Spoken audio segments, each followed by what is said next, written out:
মরক্কোর উপকূলীয় প্রদেশ সাফিতে মুষলধারে বৃষ্টির কারণে সৃষ্ট আকস্মিক বন্যায় কমপক্ষে ৩৭ জনের মৃত্যু হয়েছে। হঠাৎ ভারী বৃষ্টিপাতের পর ওই এলাকা থেকে কমপক্ষে ১৪ জনকে উদ্ধার করে হাসপাতালে নেওয়া হয়েছে। তাদের মধ্যে ২ জনের অবস্থা গুরুতর হওয়ায় নিবিড় পর্যবেক্ষণ কেন্দ্রে রাখা হয়েছে। সামাজিক যোগাযোগ মাধ্যমে ছড়িয়ে পড়া একাধিক ভিডিও ও ছবিতে দেখা গেছে দেশটির রাজধানী বারাত থেকে প্রায় ৩০০ কিলোমিটার দক্ষিণে অবস্থিত সাফি শহরের রাস্তাঘাট কাদাযুক্ত পানিতে ভরে গেছে। অনেক স্থানে পানির স্রোতে গাড়ি এবং আবর্জনার বাক্স ভেসে যাচ্ছে।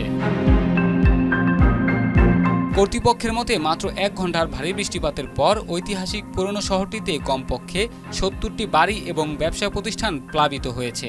স্থানীয় সরকার জানিয়েছে বর্তমানে সেখানে অনুসন্ধান ও উদ্ধার কাজ অব্যাহত রয়েছে এবং ক্ষতিগ্রস্ত এলাকাগুলোকে সুরক্ষিত করতে এবং বাসিন্দাদের সহায়তা দেওয়ার জন্য প্রয়োজনীয় ব্যবস্থা নেওয়া হয়েছে।